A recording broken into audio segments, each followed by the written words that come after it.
other ingredients that I used for today's meal: mozzarella cheese, Philadelphia cream cheese, some black pepper, some garlic powder, some salt.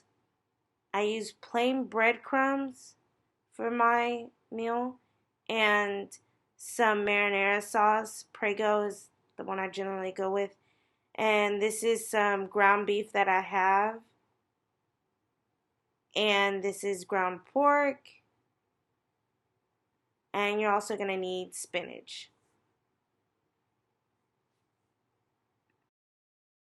So now for the spinach, you want to make sure you heat up a pan with some olive oil, add the spinach, and let it cook down.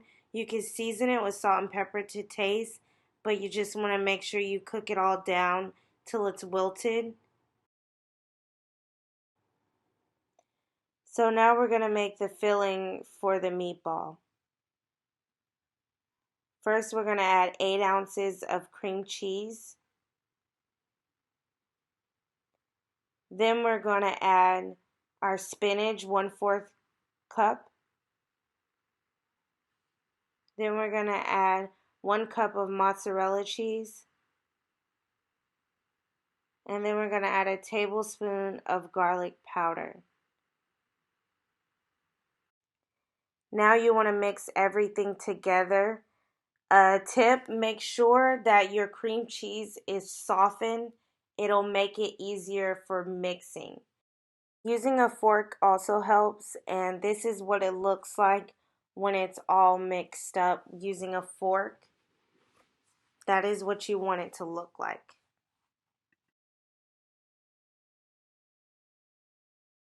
Next, you want to add your ground beef and pork to a bowl, and then add 1 egg.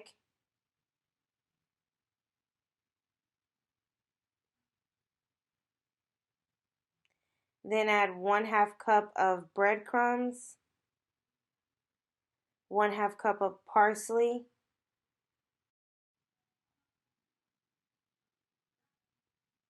next you want to add 1 teaspoon of salt and 1/2 teaspoon of pepper.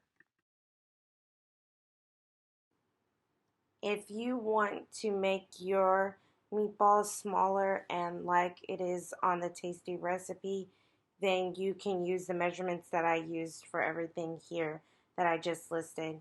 However, if you would like to make them the way I do, you can, because I doubled my recipe off camera and I'm going to mix it up with my hand.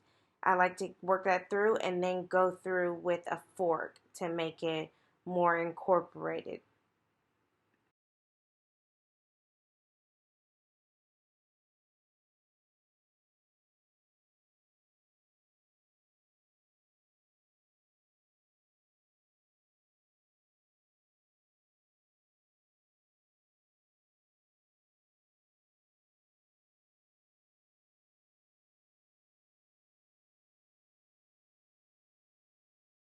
Now, when it comes to making these meatballs, I like to use a lot of meat, as I said before, so I get almost like a little bigger than a golf ball size meatball.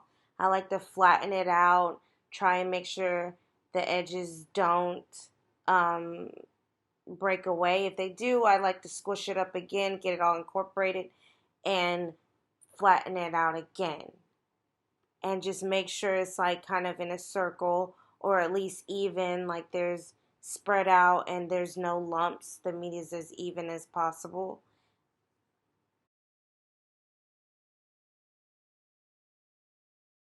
Next, I like to take the cream cheese filling and place it in the center of the meat I just flattened out.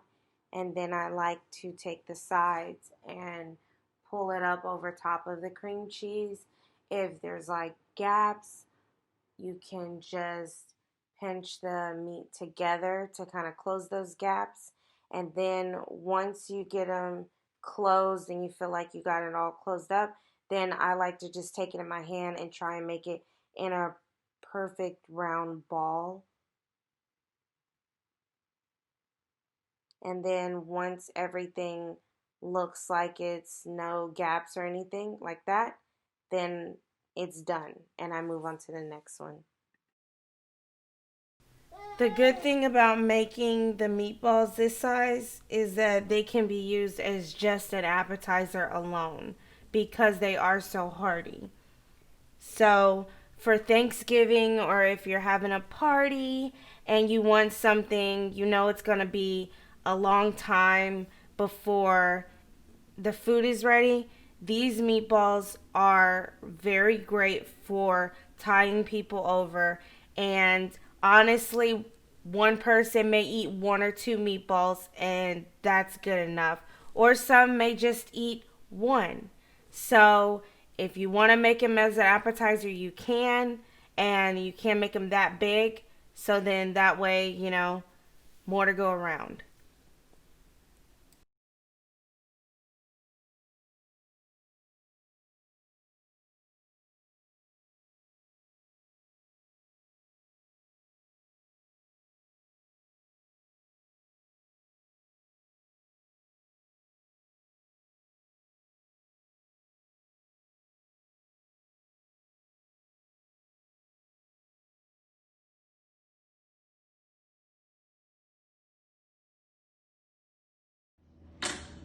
Okay, and now we're going to pour the vegetable oil, my meatballs. I'm gonna start cooking. And I'm going to do 3 at a time. Now you don't want to do too many because you see here you're going to have to turn them and cook them on top, bottom, and then turn them on the sides. Now the reason I do that is because these meatballs are really thick and you have to make sure you're paying attention and cook it all around so to ensure that the inside is cooked. You also want to make sure you're timing how long the meatball is sitting on each side so that way you know when you turn it over, okay, it's been on this long. So that way it's kind of getting an even cook. So then you don't end up with undercooked meat on some meatballs or certain sides of it is undercooked.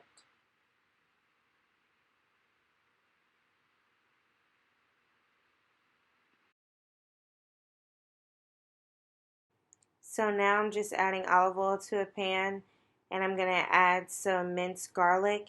It will add some flavor to the marinara sauce that I'm going to add in from a jar, which is Prego. And then I like to fill the jar, once I get everything out, up with water and shake it up and pour it back in. Next, I'm going to stir that and then add in some sugar. It all depends on your taste. I like a little sweetness. And then I added some nature season. And then once you add it, you want to taste it and see if you need more seasoning or more sugar. As you can see, I added more sugar. So it just all depends on how you feel. Now I'm adding some mixture of the filling that I had left over.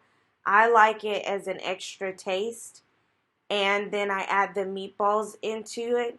So once they've been taken off the pan to be cooked, I let them rest and then I put them back in this pot so that way they can kind of cook a little bit more and soak in that marinara sauce. And I move them around to try and get them, situated in there, make sure they all fit. And then I like to, as you're going to see right now, I'm going to start pouring the sauce on top and start moving those around to get all the sauces inside that meatball, all the flavors soaked up inside the meatball. Now I let it boil for about 8 minutes or so. It just depends. And I put the sauce, keep pouring it on top. If you see that it's getting a little sticky or that your sauce is kind of sticking to the pan, I would add some more water.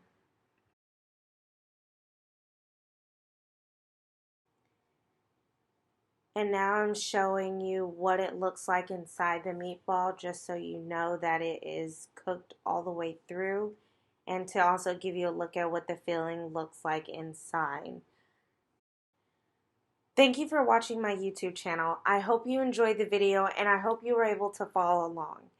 If you like the video, please like and subscribe to my YouTube channel, and if you try the meal, please come back and comment and let me know how you liked it.